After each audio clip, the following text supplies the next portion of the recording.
আচ্ছা, আপনি কি ভেবেছেন যে কোকাকোলা বয়কট করে আপনি ফিলিস্তিন স্বাধীন করবেন? ইসরায়েলের কয়েকটা পণ্য বয়কট করলেন আর ইসরায়েল বোমা বানানো আর নিরীহ ফিলিস্তিনিদেরকে হত্যা করা বন্ধ করে দেবে ভাবছেন? যদি ভেবে থাকেন ইসরায়েলের সবথেকে বড় শক্তি তার ইকোনমি, তাহলে আপনি ভুল ভাবছেন। দাঁড়ান, গালাগাল দেওয়ার অনেক সময় পাবেন, আগে ধৈর্য ধরে আমার বাকি কথাটুকু শুনুন।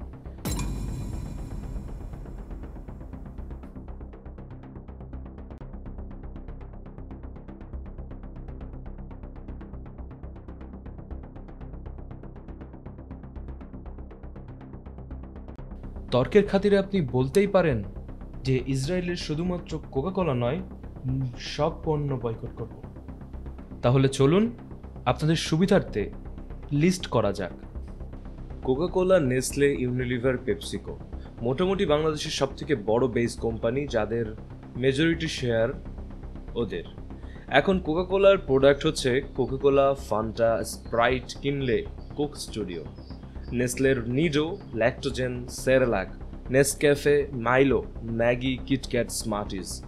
পেপসিকোর Pepsi, Seven Up, Mirinda, Mountain Dew, Slice, Sting, Aquafina, Pizza Hut, Tropicana, Quaker, KFC, Lays, Doritos. ইউনিলিভারের Lux, Lifebuoy, Sunsilk, Pond's, Fair and Lovely, Dove, Close Up, Pepsodent, Clear, Rexona, Lipton, Knorr, Wheel, Surf Excel, Vim. এছাড়াও Facebook, Twitter, Google, Microsoft, Nvidia, Intel, Apple, Snapdragon, fibre, name any multi-billion dollar companies যেখানে ওই দেশের বা ওই দেশকে যারা support করে তাদের শেয়ার রয়েছে, তাও আবার মেজরিটি শেয়ার। জি না, মন গড়া কথা বলছি না, রিসার্চ করে তারপরে বলছি। এবার আপনি বলেন ওই পণ্যগুলোর কয়টি আপনি বাদ দিতে পারবেন? আপনার উত্তর হচ্ছে যে কয়টা সম্ভব বাদ দেব। এবার একটু বাস্তবতায় আসেন, চলুন একটু হিসাব করে দেখি আমি আপনি ছাড়া কে কয়টা পণ্য বাদ দিতে পেরেছে।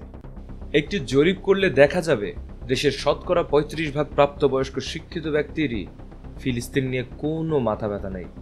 সংখ্যাটা হয়তো আরও বেশি হবে। ১৫% কোনো বেচা কেনা ছাড়া উপায় নেই, কারণ এটাই তাদের ব্যবসা অথবা চাকরি।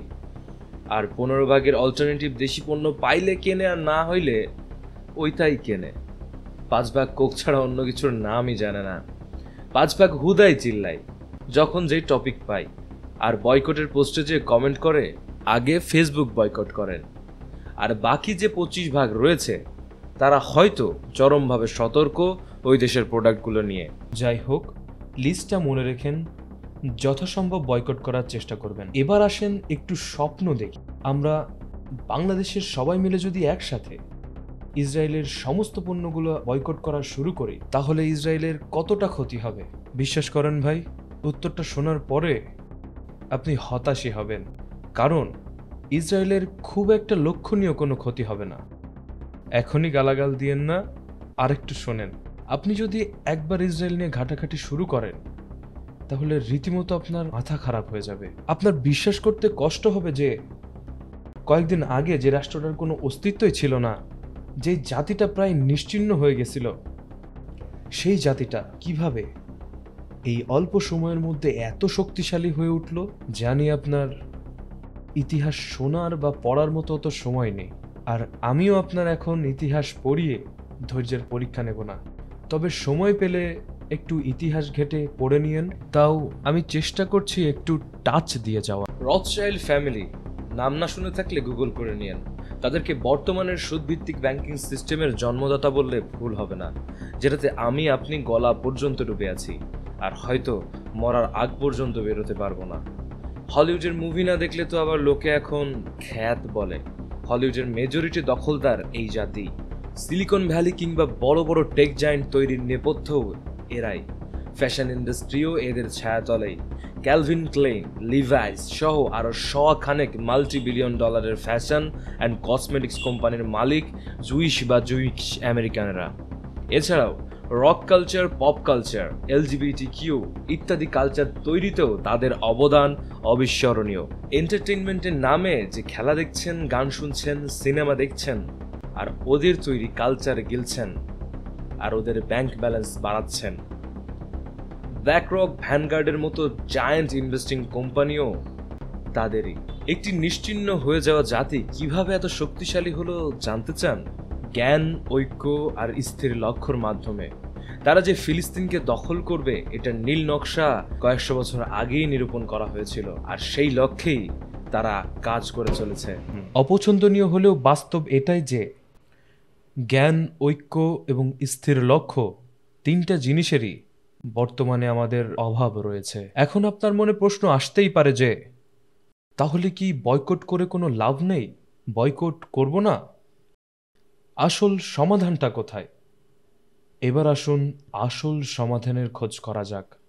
শুধু বয়কটই কোনো সমাধান নয়। বয়কটকে ট্রেন্ড আর সোশ্যাল মিডিয়ার খোরাক না বানিয়ে প্রকৃত অর্থেই বয়কট করা জরুরি। সারাদিন ফেসবুকে চিল্লিয়ে আর হাদাদের সাথে ঝগড়া করে কোনো লাভ নেই। বাস্তবিক জীবনে যে কোনো দোকানে যে দোকানদারকে বলুন, পরিবারকে বলুন, আশেপাশের সবাইকে বলুন, ব্যানার টাঙান, ফেস্টুন বিলান, ভবিষ্যৎ প্রজন্মকে সেভাবে গড়ে তুলুন। হলিউড বয়কট করুন, গান বাজনা বর্জন করুন, আর তাদের কালচার বর্জন করুন। আর শুধু বয়কট করে তাদেরকে কাবু করতে পারবেন না। সব থেকে বড় কঠিন কাজ অল্টারনেটিভ প্রোডাক্ট তৈরি করা। অল্টারনেটিভ প্রোডাক্ট তৈরি করুন। তাদের সাথে টেক্কা দেওয়াও অনেক কঠিন। কয়েক শতাব্দী লেগে যাবে বলে থেমে যেন না। জ্ঞান অর্জন করুন, জানুন, শিখুন, ইতিহাস পড়ুন। ভুলে যাবেন না টেকনোলজির প্রধান যে অস্ত্র অ্যালগোরিদম, তার জনক হলো আল খাওয়ারিজমি, যিনি মুসলিম। এছাড়াও ইবনে আল হাইসাম, যিনি অপটিক্যাল সায়েন্সের জনক, আল জাজারি, যিনি ইঞ্জিনিয়ারিং এবং রোবোটিক্সের জনক। এছাড়াও ইবনে সিনা, আল রাজি, ইবনে ফিন্নাস, আল বাত্তানির নাম উল্লেখযোগ্য। বলতে পারেন ওরা যে সকল জিনিসের বড়াই করে, যে সকল অস্ত্রের শাস্ত্রের বলে প্রকাশ্যে আমার আপনার মুসলিম ভাই বোনদেরকে আর নিরীহ ছোট ছোট বাচ্চাদেরকে হত্যা করছে, সেগুলোর ভিত মুসলিমদেরই আবিষ্কার করা, যা মুসলিমদের হাতেই থাকার দরকার ছিল। অথচ মুসলিমরাই আজ নির্যাতিত, নিরস্ত্র। কারণ মুসলিম এখন নামমাত্র মুসলিম।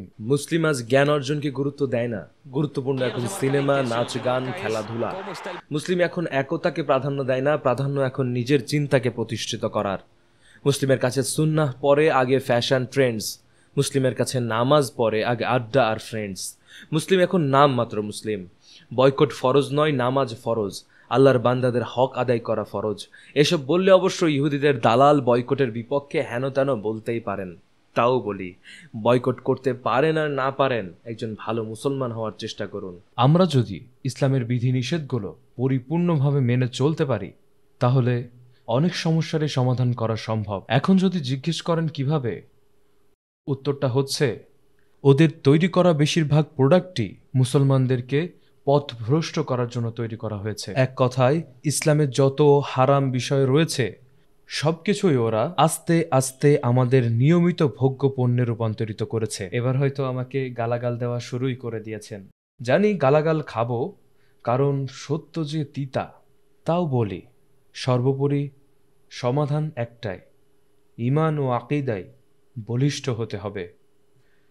ইসলামের সমস্ত বিধিনিষেধগুলো পরিপূর্ণভাবে মেনে চলার চেষ্টা করতে হবে। আর এটাই হবে আমাদের শত্রুদের বিপক্ষে প্রথম পদক্ষেপ এবং আপাতত একমাত্র সমাধান। জানি এই সমাধান অনেকেরই পছন্দ হবে না, কারণ এর থেকে বয়কট করা আর ফেসবুকে বলিয়া উড়ানো সহজ।